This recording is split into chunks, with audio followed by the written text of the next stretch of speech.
प्रिय बच्चों, आप सभी को गुड मॉर्निंग। आज हम लोग कक्षा 12 रसायन विज्ञान में दूसरे किताब जो भाग 2 है कार्बनिक रसायन, उसका हम लोग पहला पार्ट पढ़ेंगे। कार्बनिक रसायन का जो पहला पार्ट है, उस पहले पार्ट का जो नाम है hello alkene and hello arene है। बताएं हम आपको हैलो एल्केन और हैलो एरीन में सबसे पहले हम केवल हैलो एल्केन के बारे में पढ़ेंगे। हैलो एल्केन कहते किसे हैं, हैलो एल्केन को बनाया कैसे जाता है, हैलो एल्केन का भौतिक गुण क्या होता है, हैलो एल्केन का रासायनिक गुण क्या होता है, हैलो एल्केन का उपयोग क्या होता है, इसके बारे में हम लोग पढ़ेंगे। फिर हम उसके बारे में हैलो एरीन के बारे में पढ़ेंगे। तो बात करते हैं सबसे पहले हैलो एल्केन क्या होता है। सबसे पहले हैलो एल्केन में हैलो जो शब्द लिया गया है यह हैलोजन से लिया गया है।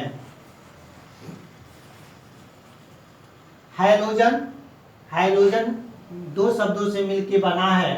हैलो जिसे हम कहते हैं साल्ट, ध्यान दीजिएगा, और जन माने ये जन लिया गया है, जन माने जनरेशन से है, जनरेशन या बॉर्न जिसे हम कहते हैं उत्पत्ति करना यानी जन्म लेना।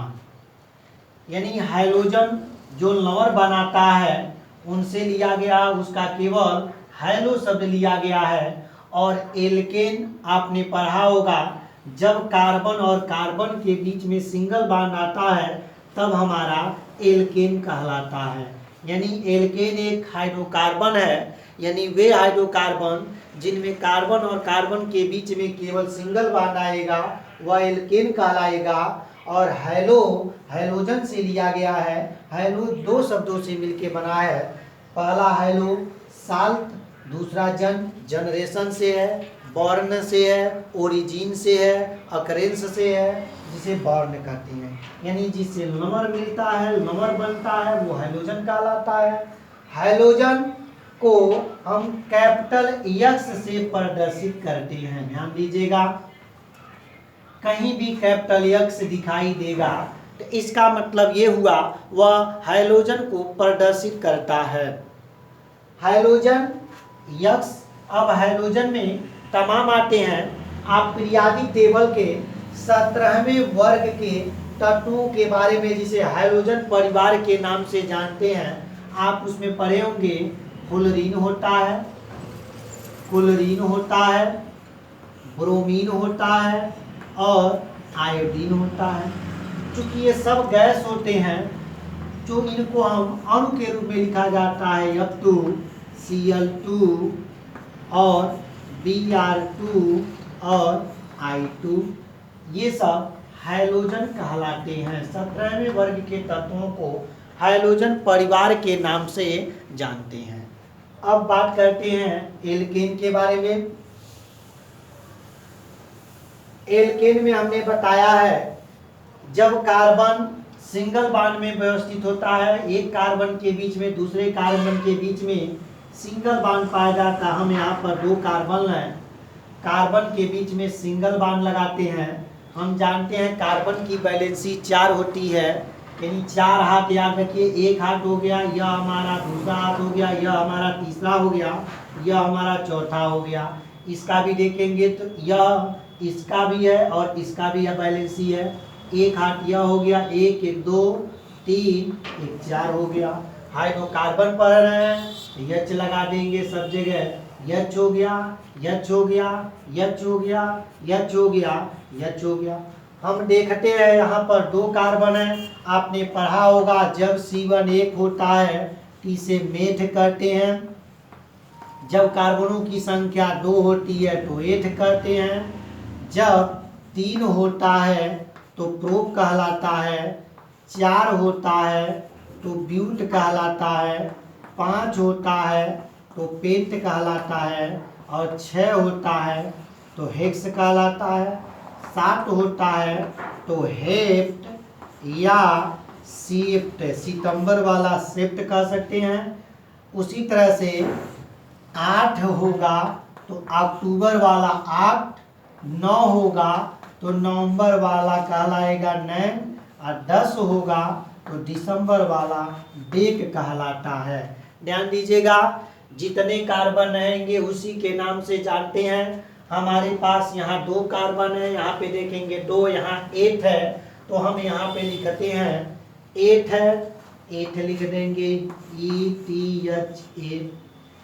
उसके बाद देखते हैं सिंगल बॉन्ड है, तो हाइड्रोकार्बन में याद रखिए अगर कार्बन और कार्बन के बीच में सिंगल बॉन्ड होता है तो हमेशा उसके अंग्रेजी के नाम में ANE जोड़ देंगे और हिंदी में एन जोड़ देंगे। अगर डबल बॉन्ड होता है तो ENE जोड़ते हैं, हिंदी में या तो इन जोड़ देंगे। ट्रिपल बॉन्ड होता है तो YNE जोड़ देते हैं या तो हिंदी में आइन जोड़ देते हैं। तो हम देखते हैं यहाँ पर सिंगल बॉन्ड है तो एन जोड़ देंगे, ए यहाँ पर है तो लिखेंगे ANE, तो हम इसको लिखेंगे ATHANE, यहाँ पे हो गया हमारा एथेन। इसी को एथ बोला जाता है, यहाँ एथ लगा देंगे तो हमारा एथेन कहलाएगा। इस तरह से इसका जो नाम होगा एथेन होगा। हिंदी में बात करें तो हिंदी में लिखेंगे यहाँ पर 8 और यहाँ पर एन जोड़ देंगे प्लस एन लिख देंगे, ये हमारा हो गया ए का मात्रा ठ पे जाएगा थे 9, यह हमारा हो गया एथेन। इसी तरह से 3 कार्बन होगा। कहने का मतलब ये है जितने कार्बन रहेंगे उसका यहाँ प्रीफिक्स लीजिए और उसके बाद यहाँ देखिए उसमें सुफिक्स क्या क्या दिया है, एन है, इन है, वाइन है, क्या है उसको जोड़ देंगे। डबल बॉन्ड होगा, अगर यहीं डबल बॉन्ड होता तो इन हो जाता, जैसे ये नोट कर लीजिए आप लोग। आगे हम देखते हैं, अगर यहीं पर हमारा C डबल बॉन्ड C होता तो इसके 4 हाथ पूरा करते, 2 हाथ यहाँ पर है, ये हो गया 3, ये हो गया 4, इसका हो गया 2 यहाँ पर है 3, इसका हो गया 4, तो इसको लगाएंगे H H H और H। हम जानते हैं 2 कार्बन है, 8 लिख देंगे और डबल बॉन्ड है, इन जोड़ देंगे, हम यहाँ पे लिख देंगे तो ये होगा ई का मात्रा इस पे आ जाएगा, ये हो जाएगा हमारा एथीन, इसका नाम एथीन होगा। इंग्लिश में बात करें तो ETH लिख देंगे, ENE है, ENE जोड़ देंगे, ये हमारा बन जाएगा एथीन। इसी तरह से अगर ट्रिपल बॉन्ड है C, ट्रिपल बॉन्ड C है, 4 हाथ देखेंगे, 4 हाथ में देखते हैं तो 3 हाथ यहाँ है, 1 हाथ ये हो गया, 1 हाथ इसका, 4 हाथ हो गया। हाइड्रोजन लगाएंगे, हाइड्रोजन लगाएंगे, यहाँ पे देखेंगे 8 है और जब ट्रिपल बॉन्ड आता है तो आइन हमने बताया है, आइन जोड़ देंगे तो बन जाएगा एथाइन बन गया। इंग्लिश में बात करें तो 8 हो गया और YNE जोड़ दिया जाता है, ETHY, यानी ये हो गया हमारा एथाइन। तो इसका नाम क्या होगा एथाइन, इसका नाम होगा एथीन और अभी जस्ट बताए हैं यह हमारा एथेन होता है। तो आपको याद रखना है जब सिंगल बॉन्ड आएगा तो एन उसमें लिखा होगा, डबल बॉन्ड आएगा तो इन होगा, ट्रिपल बॉन्ड आएगा तो आइन होगा। उसके बाद बैलेंसी आपको याद रखना है, प्रत्येक कार्बन की बैलेंसी 4 होगी, चाहे कोई भी फार्मूला दिया होगा। हम आगे बात करते हैं, अगर एल्केन आ गया, एल्केन, एल्कीन,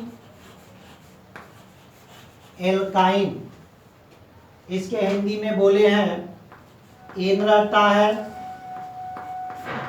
इसमें बोले हैं इन रहता है, इसमें बोले हैं आइन रहता है। हिंदी में यहाँ ANE, अंग्रेजी में ANE जोड़ दिया जाता है, इसमें ENE जोड़ दिया जाता है, इसमें YNE जोड़ दिया जाता है। ये हमेशा सिंगल बॉन्ड को प्रदर्शित करता है। जब सिंगल बॉन्ड होगा इसमें जो होगा डबल बॉन्ड होगा, इसमें जो होगा ट्रिपल बॉन्ड होगा। अब बात करते हैं एल्केन का जो जनरल फार्मूला होता है CnH2n प्लस 2 होता है, इसको ध्यान रखिएगा। ये हमारा जनरल फार्मूला है। इसके लिए होता है CnH2n होता है एल्कीन का जनरल फार्मूला। इसका जो होता है CnH2n माइनस 2 होता है, यह हमारा एल्कीन का जनरल फार्मूला है। इसको दिखाते हैं। कभी एल्केन को लिखना हो तो बस आप RH लिख सकते हैं, एल्केन कहलाएगा। एल्कीन लिखना हो तो RCH डबल बॉन्ड CH2 लिख देंगे, एल्कीन कहलाएगा। इसको लिखना हो तो RC ट्रिपल बॉन्ड CH लिख देंगे, ये हमारा एल्कीन कहलाएगा। कहीं भी आपको RH दिखाई देगा तो एल्केन होगा। जनरल फार्मूला में याद रखिए, हमेशा कार्बन जो होता है नंबर ऑफ कार्बन है, जितने कार्बन होगा उसका दूना से 2 अधिक हाइड्रोजन होगा तो एल्केन बताएगा। जितना कार्बन होगा उसका दूना अगर हाइड्रोजन है तो इनको बताएगा। जितना कार्बन है उसके दूने से 2 हाइड्रोजन अगर कम होता है तो आइन बताएगा। अब बात करते हैं पे इसका एक एक एग्जाम्पल लेकर के। अगर कोई आपसे पूछे जरा हमको मीथेन का सूत्र बताइए, तो मेथ आया है, हमने आपको बताया है जब n बराबर C1 आ गया तब मेथ होता है, यानी n का मान 1 होगा तो n का मान यहाँ 1 रखेंगे तो हो जाएगा C1H 2 गुणे n का मान 1 माने हैं प्लस यहाँ 2 है 2 रखेंगे तो C 1 हो जाएगा, 2 करने 2 यानी 2 प्लस 2 तो C1H 2 4 हो जाएगा। एक को लिखे या न लिखे तो हम सीधे लिख देते हैं CH4, ये हमारा हो गया मीथेन। इसको ध्यान रखिएगा, इसीलिए आपको हम समझा रहे हैं, आप समझिए और लगाइए। आगे अगर कोई आपसे पूछता है जरा प्रोपीन लिखिए, प्रोपीन प्रो पाया है यानी C3 होगा। आप बताए थे प्रो पाया है तो n का मान 3 होगा, तो इसमें n का मान 3 क्योंकि इन आया है डबल बॉन्ड पे लगाएंगे तो ये हो जाएगा C3H 2 है 2 हो जाएगा गुरे n का मान 3 है तो C3 2 त्याई 6 यानी हमारा हो गया सूत्र प्रोपीन का C3H6। अगर यहीं पे प्रोपाइन कहेगा प्रोपाइन बताइए तो प्रोपाइन में फिर प्रो पाया है, n का मान 3 रखेंगे तो यहाँ रखेंगे C3H 2 गुणे 3 माइनस 2, फिर आगे C3 2 त्याई 6 माइनस 2 हो जाएगा C3H4 आ जाएगा। ये हमारा प्रोपाइन का सूत्र है। तो याद करने का तरीका देखिएगा, जितने कार्बन रहेगा उससे अगर 2 कम हाइड्रोजन है तो आइन बताएगा, जितने कार्बन है उसका दूना हाइड्रोजन है तो इन बताएगा, और जितने कार्बन होंगे अगर उसके दूने से 2 अधिक हाइड्रोजन होते हैं तो इनको बताएगा। ये समझ में आ गया सबको। एल्केन को RS से दिखाते हैं, एल्कीन को RCH डबल बॉन्ड CH2 से दिखाते हैं, एल्काइन को RC ट्रिपल बॉन्ड CH से दिखाते हैं। अब बात करते हैं आगे।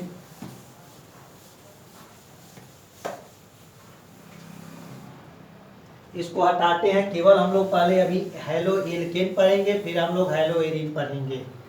हमने आपको बताया है एल्केन को RS से दिखाते हैं।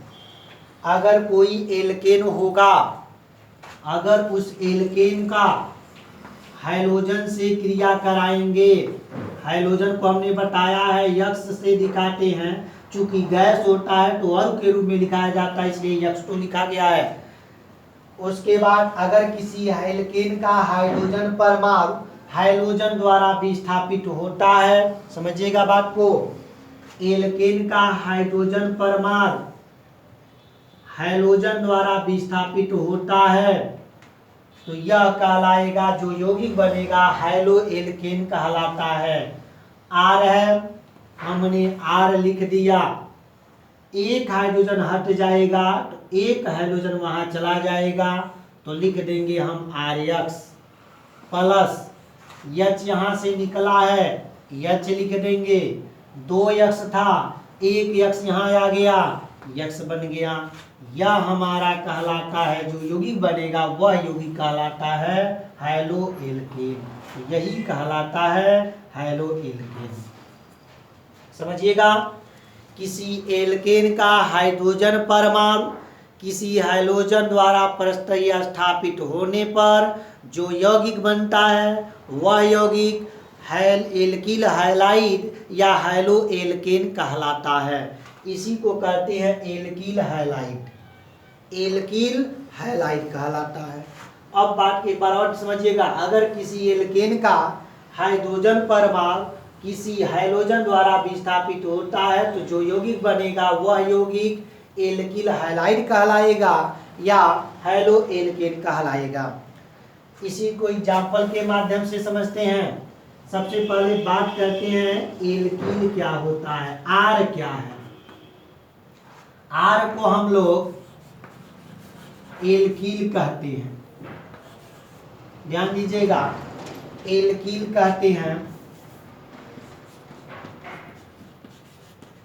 यह हमारा एल्किल कहलाएगा। एल्किल क्या होता है, अगर कोई एल्केन है RH लिख दें, अगर एल्केन से एक हाइड्रोजन कम कर देंगे तो जो बनेगा वह हमारा एल्किल कहलाएगा। यह एल्केन है, एल्केन का एक हाइड्रोजन कम कर दिए हैं तो R बचेगा, इसीलिए R को एल्किल कहते हैं। कब? जब एल्केन से एक हाइड्रोजन कम होगा तब क्या कहलाएगा, एल्किल कहलाएगा। ध्यान से समझिएगा बात को, जब आप एल्किल समझ लेंगे तो हैलो एल्केन आपके लिए बहुत ही आसान पाठ हो जाएगा। अभी एक बार और समझिए, एल्किल कहते किसे हैं। कोई भी एल्केन लीजिए, उस एल्केन से एक हाइड्रोजन बाहर निकाल लीजिए, देखिए क्या बचता है, जो बचेगा वही हमारा एल्किल कहलाएगा। एक बार और हम आपको समझाते हैं। जैसे मीथेन लेते हैं, मीथेन का सूत्र आपने पढ़ा है CH4 होता है। CH4 से एक हाइड्रोजन कम कर दीजिए, CH3 होगा, एक हाथ खाली हो जाएगा। क्यों खाली होगा? क्योंकि एक हाइड्रोजन कम हो गया है। H को बाहर निकाल लीजिए, यही हमारा एल्किल कहलाएगा, जिसे हम R कहते हैं। इसी को मेथेन है तो मेथिल बन गया, यानी इल जोड़ देते हैं। ध्यान दीजिएगा, YLE जोड़ते हैं, यह हो गया मेथाइल, प्रोपाइल, ब्यूटाइल, ऐसे बन जाते हैं। अगर यहीं पर एथेन होता, C2H6 अभी आपने पढ़ा, एक हाइड्रोजन कम करिए तो C2H5 हो जाएगा, हाथ इसका खाली हो जाएगा और प्लस H निकल जाएगा। इसी को कहते हैं R कहते हैं। एथेन था तो एथिल बन गया या एथाइल बन गया, मेथेन था मेथिल बन गया, प्रोपेन से प्रोपिल बन जाएगा। ये सब R हैं। R एक ग्रुप का नाम है, उस ग्रुप में बहुत से एल्किल होगा। जैसे कोई एक R बताओ, मेथिल, कोई एक R बनाओ, एथिल, कोई एक R बताओ, प्रोपिल, ब्यूटिल, ये सब क्या है, R हैं। तो बार बार इतना न लिखना पड़े, इसीलिए हम क्या लिखते हैं, R लिखते हैं। इसी को एल्किल कहते हैं, इसको हम हैलाइड या हैलोजन कहते हैं। आगे हम देखते हैं, आपको समझ में आ गया होगा। RH एक अगर X2 से रिएक्शन कराए तो हमारा RX बना और HX बना। अब यहाँ पर मेथेन लेते हैं, मेथेन का क्लोरीनेशन कराएंगे, Cl2 से क्रिया कराएंगे, RH वही है, R को हमने बताया है CH3 ले लीजिए, H है H जोड़ दीजिए, देखिए CH4 बनेगा, CH4 लिख दिए। X हमने बताया है, F ले लीजिए, Cl ले लीजिए, Br ले लीजिए, I कोई भी ले लीजिए, हमने X2 से Cl2 ले लिया। अब इसको रिएक्शन कराएंगे, सूर्य के प्रकाश में रिएक्शन करता है, एक हाइड्रोजन कम करिए, एक क्लोरीन जोड़ दीजिए, तो CH4 है, एक हाइड्रोजन कम होगा, CH3 होगा, एक क्लोरीन जोड़ दीजिए और आगे आपका देखते हैं, यहाँ से H खाली हुआ, H लिखिए, यहाँ से Cl खाली हुआ, HCl लिखिए। यही हमारा कहलाएगा एल्किल हैलाइड। चूंकि एल्किल नहीं है, एल्किल के अंदर का मेथिल है, इसी को कहेंगे मेथिल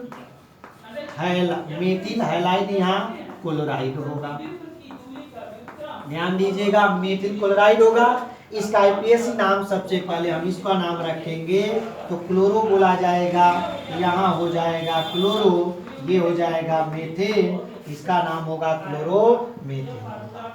ध्यान दीजिएगा, एक बार आपको दूसरे माध्यम से समझाते हैं। यहाँ पर इसकी 4 संयोजकता है, H है, H है, H है, H है। अगर यहाँ पे क्लोरीन को जोड़ना है, एक क्लोरीन को इसमें जोड़ना है तो समझिएगा, अगर कोई व्यक्ति है यह 4 बाल्टी पानी लिया हुआ है, यह 1 बाल्टी दूध को लेना चाहता है, लेकिन एक शर्त है, एक हाथ में एक ही बाल्टी होना चाहिए। यह कोई व्यक्ति है, इसके 4 हाथ हैं, चारों हाथ में एक एक बाल्टी में पानी लिया हुआ है, एक दूसरा बाल्टी है उसमें दूध है। यह व्यक्ति चाहता है कि इस बाल्टी के दूध के बाल्टी को भी ले लें, तो क्या करेगा, और कंडीशन है कि एक हाथ में एक ही बाल्टी होना चाहिए। तो अपना एक जो पानी से भरा हुआ बाल्टी है उसको हटाएगा और वहां पर उससे हाथ से जब खाली होगा तो दूध वाला बाल्टी ले लेगा। तो बनाएगा क्या, ये सी है, आदमी है, 4 हाथ तब भी रहेंगे। ये पानी वाला बाल्टी है, H लिख देंगे। ये भी पानी वाला बाल्टी है, H लिख देंगे। ये भी पानी वाला बाल्टी है, H लिख देंगे। अब यहाँ पे दूध वाला बाल्टी हो गया, दूध यही है, हमने Cl लिख दिया, प्लस एक दूध का बचा है बाल्टी Cl, एक पानी का रख दिया है, ये भी बचा है, H लिख देंगे। यही हमने बताया है CH3, इसको लिखेंगे C, 1 2 3 हाइड्रोजन, 1 Cl। इसी को देखेंगे, मेथ आया है, मेथ हो जाएगा, सब सिंगल बॉन्ड है, N हो जाएगा, क्लोराइड है। इसी को हम जब आईपीएसी नाम लिखते हैं सबसे पहले हाइड्रोजन का बोलते हैं, इसी का नाम हो जाएगा क्लोरोमेथेन। आगे हम बात करते हैं एक दूसरे उदाहरण के माध्यम से। अगर अगला इसी तरह एथेन लिया जाए, C2H6 लिया जाए, क्लोरीन से क्रिया कराया जाए, एक हाइड्रोजन कम करिए, C2H5 होगा, एक क्लोरीन जोड़ दीजिए, एक हाइड्रोजन कम हुआ, एक क्लोरीन गया, H यहाँ से खाली हुआ, H को लिखिए, Cl यहाँ से खाली हुआ, Cl को लिखिए। ये हो गया हमारा एल्किल हैलाइड। ये हमारा एल्किल में एथिल हो गया, एथिल। Cl को क्लोराइड बोलते हैं, क्लोराइड हो गया। अब आईपीएसी नाम पूछा जाए तो आईपीएसी नाम में सबसे पहले हाइड्रोजन का नाम बोलते हैं तो क्लोरो है, लिख देंगे क्लोरो। ये एथेन होगा, लिख देंगे एथेन, इसका नाम हो जाएगा क्लोरो एथेन। तो आज के लिए बस इतना ही, से हम नेक्स्ट वीडियो में बात करेंगे। धन्यवाद। आप अपने घरों में रह करके तमाम एल्किल हैलाइडों का नाम लिख करके, सूत्र लिख करके आप हमें कमेंट के माध्यम से बता सकते हैं। जो आपको नहीं समझ में आएगा वो हमसे आप पूछ भी सकते हैं। तब तक के लिए धन्यवाद।